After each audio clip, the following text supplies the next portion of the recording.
Sejam bem-vindos ao programa Luz com Emmanuel. Hoje vamos conversar sobre o capítulo 24, Filhos Pródigos, do livro Pão Nosso, de Francisco Cândido Xavier, ditado pelo Espírito Emmanuel. Passemos à leitura do capítulo. Filhos Pródigos. E caindo em si, disse: Quantos jornaleiros de meu pai têm abundância de pão, e eu aqui pereço de fome? Lucas, capítulo 15, versículo 17. Examinando-se a figura do filho pródigo, toda a gente idealiza um homem rico, dissipando possibilidades materiais nos festins do mundo. O quadro, todavia, deve ser ampliado, abrangendo as modalidades diferentes. Os filhos pródigos não respiram somente onde se encontra o dinheiro em abundância. Acomodam-se em todos os campos da atividade humana, resvalando de posições diversas. Grandes cientistas da Terra são perdulários da inteligência, destilando venenos intelectuais, indignos das concessões de que foram aquinhoados. Artistas preciosos gastam, por vezes, inutilmente a imaginação e a sensibilidade através de aventuras mesquinhas, caindo, afinal, nos desvãos do relaxamento e do crime. Em toda parte, vemos os dissipadores de bem, de saber, de tempo, de saúde, de oportunidades. São eles que, contemplando os corações simples e humildes, em marcha para Deus, possuídos de verdadeira confiança, experimentam a enorme angústia da inutilidade e, distantes da paz íntima, exclamam desalentados: Quantos trabalhadores pequeninos guardam o pão da tranquilidade, enquanto a fome de paz me tortura o espírito? O mundo permanece repleto de filhos pródigos, e de hora a hora milhares de vozes proferem aflitivas exclamações iguais a esta. Contextualizando esse texto do Emmanuel, podemos fazer referência à parábola do filho pródigo, que consta ali no Evangelho segundo Lucas, capítulo 15. Então, em linhas gerais, do que se trata?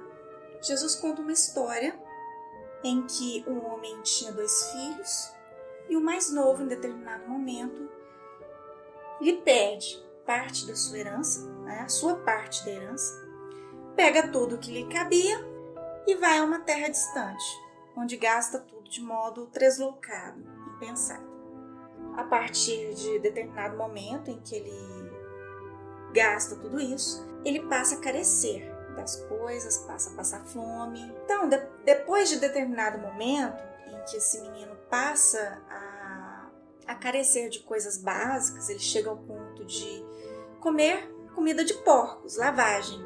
Ele se recorda de que os trabalhadores do pai dele têm acesso a comida muito melhor, a condições muito melhores de existência, e que ele teria a possibilidade de voltar para casa, de voltar para o pai dele para pelo menos trabalhar. Se não fosse para ser o herdeiro do pai, que fosse pelo menos para ser um serviçal. Então ele retorna à casa paterna. Antes de ele chegar à casa, o pai o avista, sai correndo para recebê-lo e de fato o acolhe com muita alegria. Esse pai o recebe e já toma providências para que seja preparado um grande banquete e para que a volta daquele filho fosse por fim celebrada por todos. Por quê? Como é que Jesus encerra essa parábola? É como se aquele filho tivesse morto e tivesse revivido, ou estivesse perdido e tivesse por fim sido encontrado. Bom, o que o Emmanuel faz no texto explicativo que acabou de ser lido? Ele amplia o significado dessa parábola não só para os bens materiais, mas para todos os bens da vida do qual podemos ser dotados. Exemplos: inteligência, imaginação, conhecimento, tempo, saúde, as nossas oportunidades em geral na presente encarnação. E aí, a primeira reflexão que podemos fazer é que todos nós somos, em alguma medida, filhos pródigos em retorno para o nosso Pai. Em nosso planejamento reencarnatório, nós somos dotados de inúmeras oportunidades, de condições diversas para a gente saldar débitos, adquirir aprendizagem, para a gente adquirir virtude e dar mais um passo rumo a Deus. E todos nós em maior ou menor grau, temos de acertar contas com a nossa própria consciência. A gente tem alguma coisa para saudar, tem alguma coisa para poder melhorar. E mais cedo ou mais tarde, não importa em que nível de consciência nos encontramos, a gente vai ter que empreender a nossa caminhada de religamento para o Pai. E aqui a gente relembra aquilo que Joana de Ângeles pontua em Um Homem Integral, que mais do que a religião, o que importa é esse verdadeiro sentimento de religiosidade, que é o de realmente se conectar com Deus. Esse é um desejo inerente que temos enquanto filhos e criaturas de Deus, de nos reconectarmos, de percebermos, de nos reaproximarmos desse Criador. E se nós formos parar para prestar atenção, todos nós nos aproximamos dessa figura desse filho pródigo, porque nós temos bens e ao longo de várias experiências reencarnatórias, provavelmente desperdiçamos, prodigalizamos esses bens. Muitas vezes, é claro que nós não nos recordamos devido ao esquecimento temporário, mas é muito possível, é muito provável que tenhamos várias vezes nos negado ao convite do Cristo de o seguir. Muitas vezes nós saímos desse caminho que conduz a Deus. Muitas vezes, nessas sendas, nesses desvios, nós desperdiçamos, dilapidamos recursos, chances e bens. Mas como o recomeço é um direito sagrado até de todos os filhos de Deus, eis-nos aqui, novamente, na presente encarnação, com mais uma chance, com mais um convite de retificar e de tentar fazer melhor. Trata-se de mais uma oportunidade que temos de, assim como aquele rapaz da parábola, de percebermos, de finalmente cairmos a ficha mesmo, de que com Deus, de que com o nosso Pai, nós temos mais e melhor.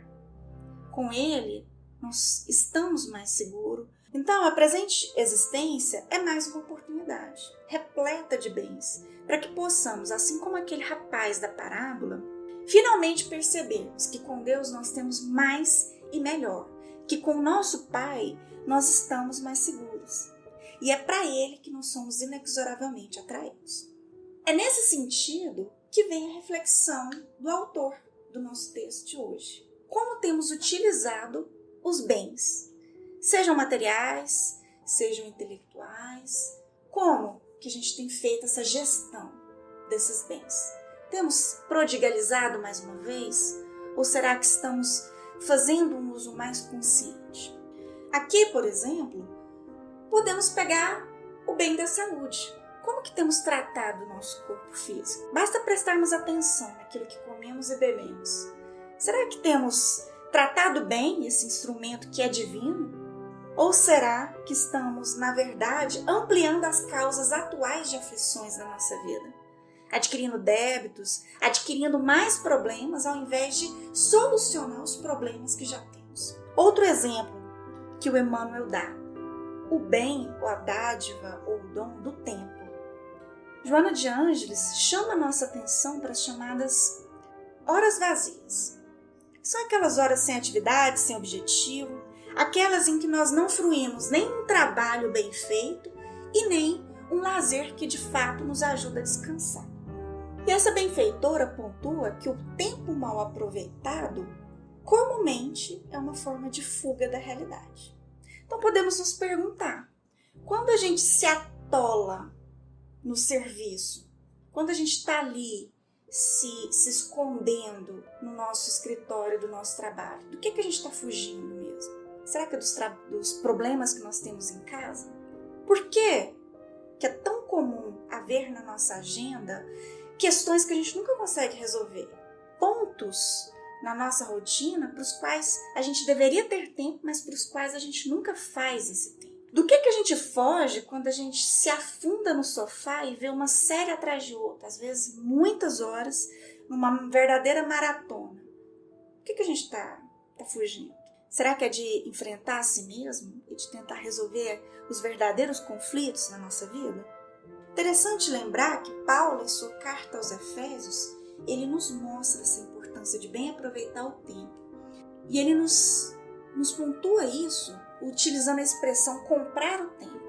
fala para a gente agir com sabedoria e não como tolos, para a gente poder fazer uma melhor gestão desse tempo e aplicá-lo para aquilo que realmente importa.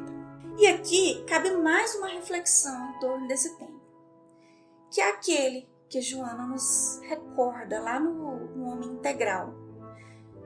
O tempo, para ser bem aproveitado, requer de nós plena consciência. E aí podemos nos questionar. Nas atividades do nosso dia a dia, nós ligamos o autopilot? Ou será que a gente consegue aproveitar plenamente o momento presente? Estamos prestando atenção ao que estamos fazendo? Será que nós estamos perdendo tempo ou perdendo o nosso nível de consciência, estando atrelados demais ao passado que não volta por meio de culpas, de ressentimentos? Ou talvez presos demais a uma ansiedade que às vezes está antecipando problemas que eventualmente sequer vão acontecer? E aqui, nunca é demais lembrar. É necessário investir nessa atenção plena e aproveitar bem o nosso tempo presente a fim de fazermos uma gestão melhor desses recursos que nos são conferidos pelo alto para a gente viver melhor. E é interessante recordarmos que o Emmanuel, no final do texto dele, menciona a enorme angústia da inutilidade e a distância da paz íntima. É isso que acontece quando a gente prodigaliza os diversos bens. Aqui a gente citou o tempo e a saúde, mas isso vale para tudo. Para a inteligência, para a nossa própria existência, para a nossa própria oportunidade de estar vivos, de estarmos aqui. Então, aqui cabe a reflexão. O que de fato traz essa paz íntima? E mais uma vez nós nos socorremos da Joana, a qual, na obra Jesus e a Atualidade, nos relembra que a verdadeira paz decorre do dever bem cumprido. E aí a gente se pergunta, qual que é o nosso dever? Esse dever é o de enfrentar os conflitos, aqueles internos, aqueles profundos, dos quais a gente faz tanto esforço para fugir. São esses aí que a gente tem que enfrentar para poder cessar as causas de sofrimento na nossa vida. Em suma, nós temos o dever de buscar a felicidade, de aprender a amar mais, para, dessa maneira, conseguirmos realmente nos aproximarmos do nosso Criador. Dá trabalho? É claro que dá trabalho. Isso exige um grau de maturidade que geralmente não temos. Só que nunca é tarde para a gente poder reiniciar essa caminhada e tentar fazer melhor. Estamos percebendo que estamos nos comportando como perdulários? Cessemos esse comportamento e comecemos novamente. Não estamos aqui para não errar, estamos aqui para aprendermos com esses erros, para amadurecermos e tentarmos sair dessa inutilidade, sair desse desperdício e começar a usar melhor esses bens da vida para a gente de fato viver melhor. Bom, amigo, diante dessas belas e profundas palavras, fiquemos para a reflexão de hoje com a música O Filho Pródigo, de Padre Zezinho.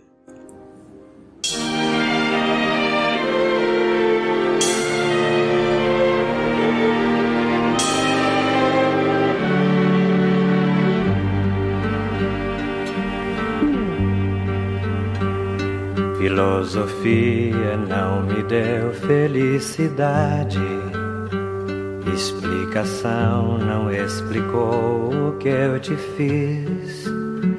Eu tinha tudo ao meu redor, saúde, paz e tanto amor, e mesmo assim não soube ser feliz. Minha casa é a casa do Senhor, minha casa é a casa do Senhor, minha casa é a casa do Senhor, minha casa é a casa do Senhor.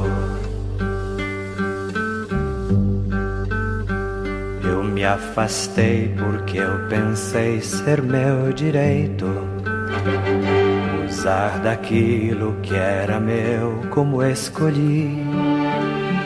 Eu tinha tudo ao meu redor e Deus me dava o seu amor, Mesmo assim, meu Deus, eu não ouvi. Minha casa é a casa do Senhor. Minha casa é a casa do Senhor. Minha casa é a casa do Senhor. Minha casa é a casa do Senhor.